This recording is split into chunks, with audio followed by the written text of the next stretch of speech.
ہم وہی کہیں گے جو ہمارا دین ہم کو بتاتا ہے. عمل کرو تو تمہارا بھلا ہے.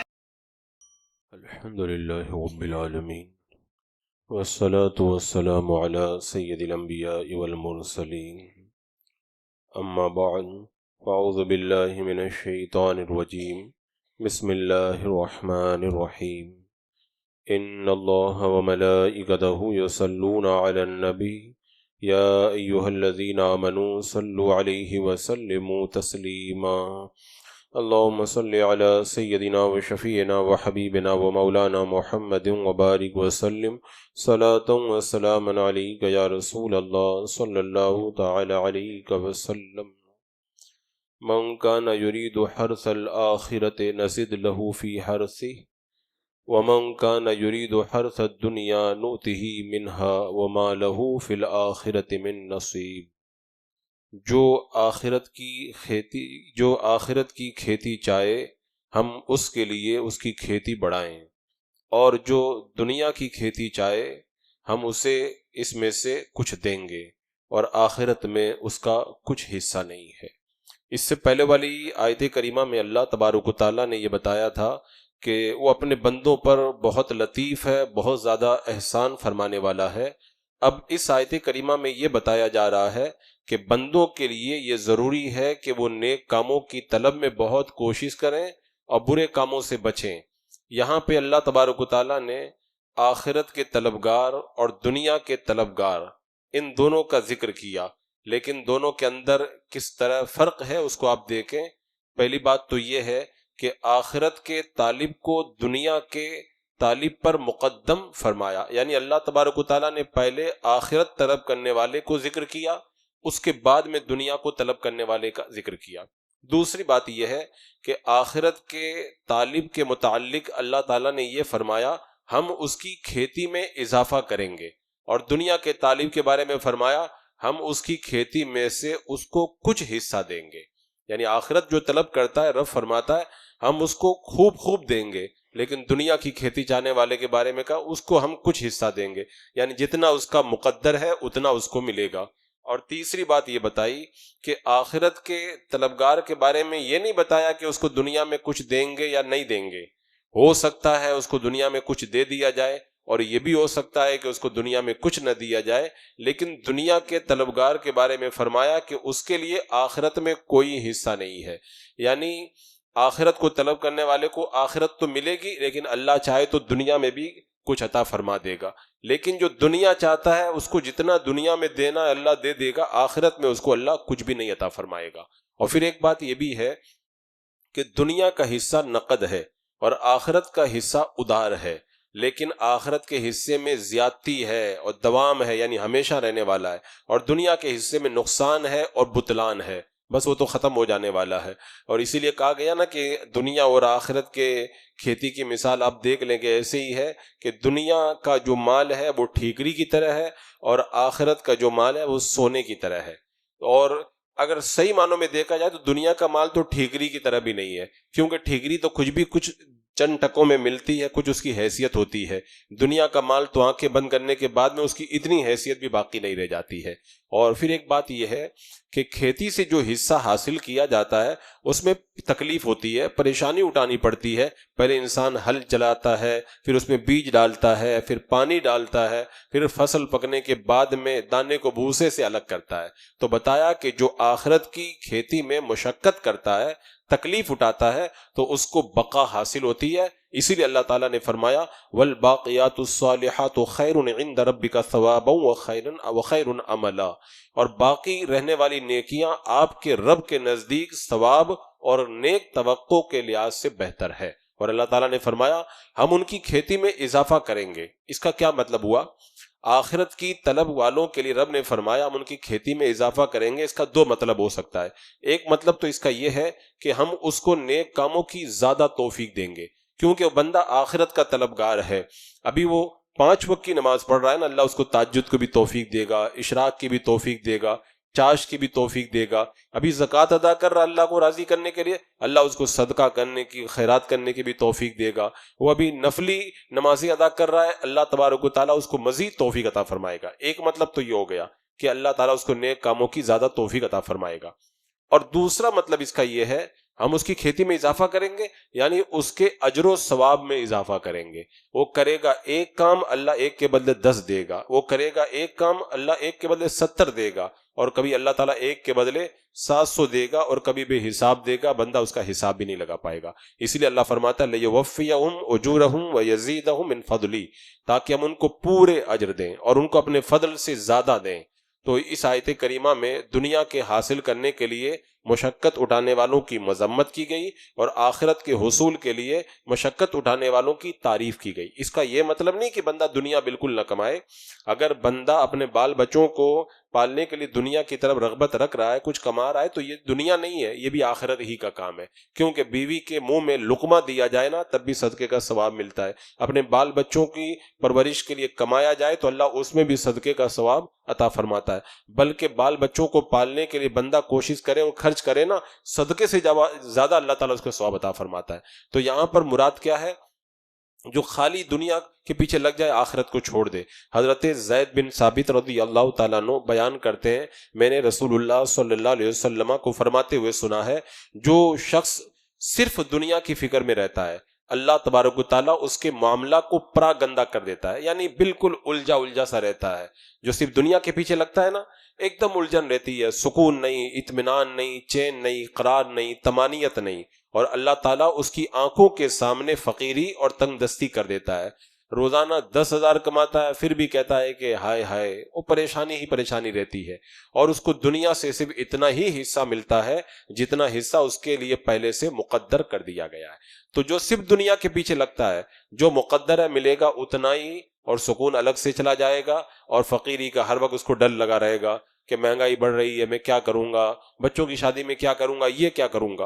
اور پھر میرے آقا نے فرمایا، جو آخرت کا قصد کرتا ہے اللہ تعالیٰ اس کے معاملے کو مجتمع کر دیتا ہے، یعنی اس کا ذہن الجھا نہیں رہتا ہے، اس کو پرسکون اللہ تعالیٰ زندگی نصیب فرماتا ہے، اس کے معاملے کو مجتمع کر دیتا ہے، سارے کام سکون سے ہوتے ہیں، وقت پہ کھاتا ہے، وقت پہ سوتا ہے، سارے کام کرتا ہے، یعنی افراتفری نہیں مچی رہتی ہے۔ اللہ تعالیٰ اس کے معاملے کو مجتمع کر دیتا ہے، اور اس کے دل میں غنا رکھ دیتا ہے۔ مہنگائی بڑھ رہی ہے تب بھی اس کو کوئی فکر نہیں ہوتا، اللہ اور دے دے گا۔ اگر کسی دن کاروبار نہیں ہوا تب بھی کہتا اللہ تعالیٰ دینے والا، آج نہیں تو اللہ کل عطا فرما دے گا۔ اور دنیا اس کے پاس خاک آلودہ ہو کر آتی ہے، جس کو ہماری زبان میں کہہ دو ناک رگڑ کر کے دنیا اس کے پاس میں آتی ہے۔ تو جو بندہ آخرت کا طلبگار ہو، اللہ تعالیٰ اس کو دنیا بھی دیتا ہے اور آخرت بھی عطا فرما دیتا ہے۔ اور جو صرف دنیا کا طلبگار ہو، آخرت تو ملتی نہیں ہے اور دنیا بھی ملتی ہے تو وہ جتنی ہے اتنی ملتی ہے، اور وہ بھی بغیر کسی سکون کے۔ حضرت عبداللہ ابن مسعود رضی اللہ تعالیٰ عنہ بیان فرماتے ہیں، میں نے تمہارے نبی صلی اللہ علیہ وسلم کو یہ فرماتے ہوئے سنا ہے، جس شخص نے اپنی تمام فکروں کو ایک فکر بنا لیا، اور وہ آخرت کی فکر، یعنی ساری فکروں کو آخرت کی طرف لگا دیا، ساری ہمت، ساری توجہ سب آخرت کی طرف لگا دی، تو اللہ تعالیٰ اس کی دنیا کی فکر کے لیے کافی ہے، پھر اس کو دنیا کی پریشانی نہیں رہتی ہے، وہ آخرت کے کاموں میں لگا رہتا ہے، اللہ اس کے دنیا کے کام بنا دیتا ہے۔ اور فرمایا، اور جس نے افکار دنیا کے احوال میں جو مشغول ہو جائے، یعنی اپنی ساری فکریں دنیا میں لگا دے، تو اللہ تعالیٰ کو اس کی پرواہ نہیں ہوتی ہے وہ کس وادی میں ہلاک ہو رہا ہے، یعنی دنیا کے پیچھے ادھر کبھی ادھر، آگے پیچھے، حرام حلال کی تمیز ختم کر کے دوڑتا رہتا ہے، اور کہاں جا کے تباہ ہوگا کچھ ٹھکانہ نہیں ہے۔ تو اس لیے بندے کو آخرت کی کھیتی کی طرف توجہ دینا چاہیے۔ اور میں نے پہلے ہی بتا دیا، آخرت کی کھیتی کا یہ مطلب نہیں ہے کہ بال بچوں کی پرورش نہ کرے، دھندا کاروبار نہ کرے، اچھی نیت سے کاروبار کرنا، یہ سب کرنا، یہ بھی تو نیکی کا کام ہے۔ آخرت کی کھیتی بندہ کر رہا ہے تو یہ بھی آخرت کی کھیتی میں داخل ہے، بال بچوں کو پالنا بھی۔ لیکن جو بندہ صرف دنیا کے حرص میں لگ جائے، آخرت کو بھول جائے، تو اس کا یہ معاملہ ہے۔ حضرت ابو ہریرہ رضی اللہ تعالیٰ عنہ بیان کرتے ہیں، رسول اللہ صلی اللہ تعالیٰ علیہ وسلم نے ارشاد فرمایا، اللہ عز و جل ارشاد فرماتا ہے، اے ابن آدم، اے آدم کے بیٹے، میری عبادت کے لیے فارغ ہو جا، میں تیرے دل کو غنا سے بھر دوں گا، یعنی تم میری عبادت کے لیے وقت نکال، میری بارگاہ میں تو آ، میں تیرے دل کو غنا سے بھر دوں گا، یعنی پھر تجھے کوئی فقیری کا ڈر نہیں رہے گا، تیرے پاس کچھ ہوگا یا نہیں ہوگا لیکن تیرا دل غنی رہے گا۔ اور فرمایا، اور اگر تو ایسا نہیں کرے گا تو میں تیرے دل کو مشغولیات سے بھر دوں گا اور تیری فقیری کو دور بھی نہیں کروں گا۔ یعنی بندہ اگر اللہ کی عبادت کے لیے فارغ نہ ہو، کہتے ہیں میں کیسے نماز پڑھوں، مجھے تو پھر وہ دکان بھی بیٹھنا رہتا ہے، میں کیسے جو ہے وہ داڑھی رکھوں، میرا کاروبار تو ہندوؤں کے علاقے میں، یعنی بندہ اللہ کی رضا کی کام نہ کرے تو اللہ تعالیٰ فرماتا میں تیرے دل کو مشغولیات سے بھر دوں گا. دن میں یہ سوچتا وہ سوچتا، رات کو بستر پہ چلا جاتا ہے تب بھی ذہن مشغول ہے کہ یہ کرنا ہے، اس کو اتنا دینا ہے، اس کو اتنا دینا ہے. جو بندہ اللہ کی رضا کے ساتھ میں کام کر رہا ہے، اگر 200 روپیہ بھی کما رہا ہے، رات کو سکون سے سو جا رہا ہے. وہ جو کسی نے کہا تھا نا کہ فٹ پاتھ پہ اخبار بچھا کے سو جاتے ہیں، مزدور کبھی نیند کی گولیاں نہیں کھاتے، وہی والی کیفیت رہتی ہے. اور یہ لاکھوں کما رہا ہے پھر بھی رات میں جب نیند نہیں آتی اور نیند کی گولیاں کھانا پڑتا ہے. وہی حدیث پاک میں رب نے فرمایا نا، آدم کے بیٹے اگر تو میری عبادت کے لیے اپنے آنکھ کو فارغ نہیں کرے گا تو میں تیرے دل کو مشغولیات سے بھر دوں گا اور تیری فقیری کو دور بھی نہیں کروں گا. یعنی الجھا ہوا الگ رہے گا اور اس کے باوجود بھی جو ہے وہ تیری فقیری دور نہیں ہوگی، فقیری کا ڈر لگا رہے گا. فقیری کا یہ مطلب نہیں ہوتا کہ آدمی کے پاس پیسہ نہ ہو. اگر کسی کے پاس میں 10 لاکھ رکھا ہے پھر بھی یہ کرنا ہے کیا کروں، کتنا کہاں سے لاؤں، یہ بھی تو ایک طرح کی فقیری ہے کہ اس کا دماغ ہر وقت جو ہے الجھا ہوا ہے کہ کہاں سے میں اور پیسہ لے کے آؤں گا. تو اللہ تبارک و تعالیٰ نے اس آیت کریمہ میں 2 کھیتی کرنے والوں کا ذکر کیا، ایک دنیا کی کھیتی کرنے والے اور ایک آخرت کی کھیتی کرنے والے. جو بندے دنیا کی کھیتی کرتے ہیں وہ آخرت کو چھوڑ کر کے اگر کریں تو وہ نہ دنیا کو پاتے ہیں، اور پاتے تو معمولی پاتے ہیں، آخرت کچھ بھی نہیں ملے. اور آخرت کی کھیتی میں لگ جائے اللہ پتہ نہیں کیا کیا عطا فرماتا ہے. اسی لیے اللہ تعالیٰ نے قرآن مقدس میں ارشاد فرمایا ان اللہ لا یضیع اجر المحسنین، بے شک اللہ تعالیٰ مخلصین کے اجر کو ضائع نہیں کرتا ہے. جو بندہ آخرت کے کاموں میں لگ جائے نا پھر اللہ تعالیٰ اس کو بہت دیتا ہے. انما الاعمال بالنیات، اعمال کا دار و مدار نیتوں پر ہے. بندہ اگر دنیا کمائے لیکن آخرت کی طرف توجہ رکھ کے اچھی نیت ہو تو پھر اللہ تعالیٰ اس کو بہت عطا فرماتا ہے. اور ایک اعتبار سے دیکھا جائے تو یہ آیت کریمہ اخلاص کی بھی تعلیم دیتی ہے کہ بندہ اگر کوئی بھی کام کرے تو دنیا کے لیے نہ کرے، اللہ کی رضا کے لیے کرے. بال بچوں کو پالے اللہ کی رضا کے لیے، کھانا کھائے تو سنت کے مطابق، پانی پیے تو سنت کے مطابق. حضرت ابو بکر بن داسا نے بیان کیا، میں نے امام ابو داؤد کو فرماتے ہوئے سنا کہ میں نے اللہ کے رسول صلی اللہ علیہ وسلم کی 5 لاکھ حدیثیں لکھی، جن میں سے 4000 حدیثوں کو میں نے چن لیا. یعنی 5 لاکھ حدیثوں میں سے چن کر کے میں نے 4000 حدیثیں نکالی. اب ظاہر سی بات ہے 5 لاکھ حدیثوں میں سے جب 4000 حدیثیں چن رہے ہیں تو بہت اہم حدیثوں کو چنیں گے نا. اور فرماتے ہیں کہ 800 ان میں سے حدیثیں احکام کے بارے میں تھی، فضائل اور زہد کی حدیثوں کو میں نے نہیں لیا. اور فرماتے ہیں ان جو 4000 حدیثوں کو میں نے لیا ان میں سے 4 حدیثیں ایسی ہیں کہ بندہ اگر ان 4 حدیثوں پہ عمل کر لے تو اس کے پورے دین کے لیے کافی ہے. وہ 4 حدیثیں کون سی ہیں؟ پہلی حدیث ہے انما الاعمال بالنیات، اعمال کا دار و مدار نیتوں پر ہے. یہ ان 5 لاکھ حدیثوں میں سے 4000 حدیثیں نکالی تھی، ان میں سے پہلی حدیث پاک یہ ہے انما الاعمال بالنیات. تو جس کی نیت دنیا کی کھیتی ہے وہ تو برباد ہی ہے، اور جس کی نیت جو ہے وہ آخرت کی کھیتی ہے وہ آباد ہے. اس کے بعد میں جو 3 حدیثیں وہ بھی سن لیں. دوسری حدیث پاک ہے الحلال بین والحرام بین، حلال بھی ظاہر ہے حرام بھی ظاہر ہے. اب بندے کے پاس میں یہ ہے راستہ کہ کیا اختیار کرتا ہے، حرام کی طرف جاتا ہے کہ حلال کی طرف جاتا ہے. اگر کوئی کانٹے والے راستے پہ جائے گا تو پھر وہ کانٹوں میں پڑے گا، اور جو پھول والے راستوں میں جائے گا تو خوشبو پائے گا. تیسری حدیث پاک ہے من حسن اسلام المرء ترکہ ما لا یعنی، بندے کے اسلام کی خوبصورتی یہ ہے کہ بندہ فضول چیزوں کو چھوڑ دے. فضول چیزوں کو چھوڑ دے، میرے آقا نے فرمایا یہ اسلام کا حسن ہے. مسلمان کبھی فالتو چیزوں میں نہیں پڑتا ہے، اور جو مسلمان ہو کے فالتو چیزوں میں پڑ جائے اس کا مطلب اس نے اپنے ایمان کی قدر کو پہچانا ہی نہیں ہے. اور آج یہ سب سے بڑی بیماری بن چکی ہے کہ مسلمان سب سے زیادہ فالتو کاموں میں لگا ہوا ہے. فالتو کام ڈھونڈ لو اور اس کے بعد میں دیکھو کہ کون کر رہا ہے تو کوئی نہ کوئی مسلمان وہ فالتو کام کرتا ہوا نظر آ جائے گا. آج ہم نے اسلام کے حسن کو چھوڑ دیا ہے، اس لیے آج ہماری زندگی میں حسن نہیں ہے. اس کے بعد میں یہ 5 لاکھ حدیثوں میں سے جو خلاصہ تھا نا 4 حدیثوں کا، آخری حدیث یہ ہے لا یکون المؤمن مؤمنا حتی یرضی لاخیہ ما یرضی لنفسہ. بندہ مومن کا ایمان اس وقت تک کامل نہیں ہوتا، اس وقت تک وہ کامل مومن نہیں ہوتا جب تک کہ اپنے بھائی کے لیے وہ پسند نہ کرے جو اپنے لیے پسند کرتا ہے. یعنی اپنے لیے جو پسند کرتا ہے اپنے بھائی کے لیے وہی پسند کرے.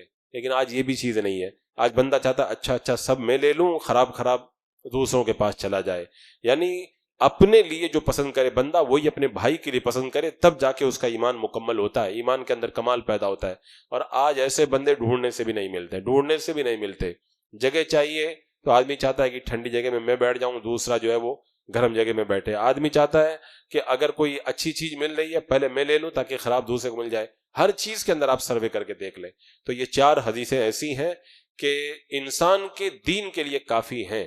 اور ان میں سب سے پہلی حدیث ہے انما الاعمال بالنیات. قاضی عیاض فرماتے ہیں یہ حدیث تہائی اسلام ہے، ایک قول کے مطابق چوتھائی اسلام ہے.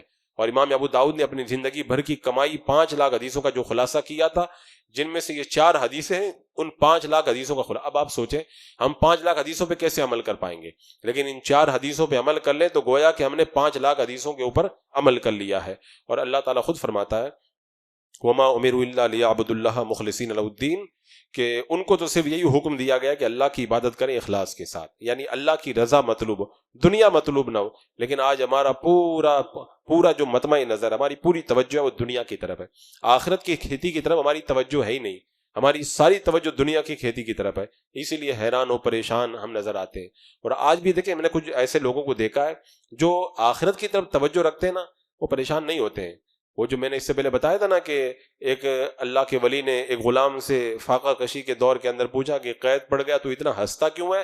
کہ میں اس لیے ہنستا ہوں کہ میں جس کا غلام ہوں میرا آقا بہت مالدار ہے، تو لوگ بھوکے مر رہے ہیں، میں تو بھوکا نہیں مروں گا. تو بزرگ کہتے ہیں اس دن مجھ کو بات سمجھ میں آئی. یہ ہوتا ہے اللہ پہ بھروسہ، کہ اگر کوئی کسی مالدار کا اگر نوکر ہو جائے تو وہ نہیں ڈرتا ہے، تو جو بندہ اللہ پہ بھروسہ کرتا ہے تو اس کو تو پھر کبھی ٹینشن ہونا ہی نہیں چاہیے. تو بندہ اخلاص اپنے اندر پیدا کرے. میرے آقا صلی اللہ تعالیٰ علیہ وسلم نے ارشاد فرمایا اپنے عمل میں اخلاص پیدا کرو، تھوڑا عمل تمہارے لیے بہت ہو جائے گا. اللہ کی رضا کے لیے تھوڑا سا بھی کام کر لو گے نا، پھر بہت ہو جائے گا. وہ حدیث پاک آپ لوگوں نے کتنی بار سنی کہ اللہ کے رسول علیہ السلام نے فرمایا کہ میرا صحابی اگر ایک مد جو اگر خیرات کرے اور دوسرے لوگ احد پہاڑ کے برابر سونا خرچ کریں تو ان کا احد پہاڑ کے برابر جو سونا ہے میرے صحابی کے اس تھوڑے سے جو کے برابر نہیں ہو سکتا ہے. آخر بات کیا ہے؟ احد پہاڑ اتنا بڑا ہے، کئی کلومیٹر تک پھیلا ہوا ہے، اور اتنا سونا پوری دنیا کے اندر آدمی کیسے جمع کرے. لیکن اتنا اگر جمع کر کے خیرات بھی کر دینا تو صحابی کے تھوڑے سے جو کے برابر نہیں ہوتا. وجہ کیا ہے؟ صحابہ کرام کی پوری توجہ آخرت کی طرف تھی، انہوں نے دنیا کو مطمع نظر نہیں بنایا تھا. اور ہم تو جب تک 5 آدمی تعریف نہیں کر دیتے اس وقت تک مسجد کو چندہ دینے کے لیے بھی تیار نہیں ہوتے. تو ہمارے عمل میں وہ اخلاص نہیں ہے، ہمیں آخرت کی وہ فکر نہیں ہے. صحابہ کے دل و دماغ کے اندر جو آخرت کا جذبہ تھا، اسی لیے میرے آقا صلی اللہ علیہ وسلم نے ان کے لیے فرمایا کہ ان کی ایک مٹھی، ان کا ایک مد جو ہے نا، اس کے برابر تمہارا احد پہاڑ کے برابر سونا بھی نہیں ہو سکتا ہے. اور ایک حدیث پاک میں حضرت معاذ بن جبل سے مروی ہے، آپ فرماتے ہیں اللہ کے رسول علیہ السلام نے جب مجھے یمن کی طرف بھیجا تو میں نے عرض کیا یا رسول اللہ مجھے وصیت کر دیجیے. اب آپ سوچیں اور اندازہ لگائیں، صحابی کہہ رہے ہیں حضور سے کہہ رہے ہیں یا رسول اللہ آپ مجھے وصیت کر دیجیے. اگر کوئی عالم، کوئی پیر، کوئی اللہ کا ولی کہے تب بھی بہت بڑی بات ہو جاتی ہے، لیکن سرکار دو عالم صلی اللہ علیہ وسلم وصیت کر رہے ہیں، کتنی پیاری بات ہوگی. میرے آقا نے کیا وصیت کی؟ میرے آقا نے یہی وصیت فرمائی اخلاص کے ساتھ اللہ کی اطاعت کرو، کم عمل بھی تمہارے لیے کافی ہو جائے گا. کوئی ضروری نہیں تم رات بھر نماز پڑھو، خلوص کے ساتھ عشاء کی نماز پڑھ کے تم سو جاؤ اور اخلاص کے ساتھ اٹھ کر کے فجر کی نماز پڑھ لو، اللہ تمہیں ویسے ہی پوری رات کا ثواب عطا فرما دے گا. ایک شخص نے اللہ کے رسول علیہ السلام کی بارگاہ میں حاضر ہو کر کے عرض کیا رسول اللہ یہ بتائیے ایک آدمی جہاد کرتا ہے اور اجر کا بھی طالب ہوتا ہے، شہرت کا بھی طالب ہوتا ہے، تو رسول اللہ صلی اللہ علیہ وسلم نے فرمایا اس کے لیے کوئی اجر نہیں ہے. اس نے پھر پوچھا یا رسول اللہ ایک آدمی جہاد بھی کرتا ہے اور اجر کا بھی طلب کرتا ہے اور ساتھ میں شہرت بھی چاہتا ہے. میرے آقا نے فرمایا کہ اس کے لیے کوئی اجر نہیں ہے. پھر سوال کیا جہاد کرتا ہے، اجر بھی چاہتا ہے، شہرت بھی چاہتا ہے. میرے آقا نے فرمایا کوئی اجر نہیں ہے. پھر فرمایا بے شک اللہ تعالیٰ اس عمل کو قبول فرماتا ہے جو خالص اسی کے لیے ہو اور اس عمل سے صرف اس کی ذات کا ارادہ کیا گیا ہو.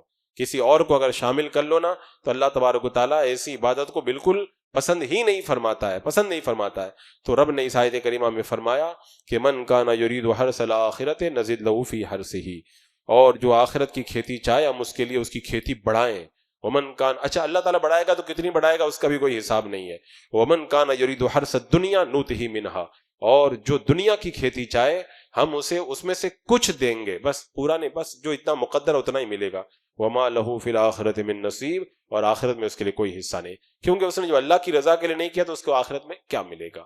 تو اخلاص اور آخرت کے طلبگاروں کے لیے یہ آیت کریمہ بہت بڑا ہمارے لیے سبق رکھتی ہے. بسم اللہ الرحمن الرحیم. اللہم صلی علی سیدنا مولانا محمد وبارک وسلم.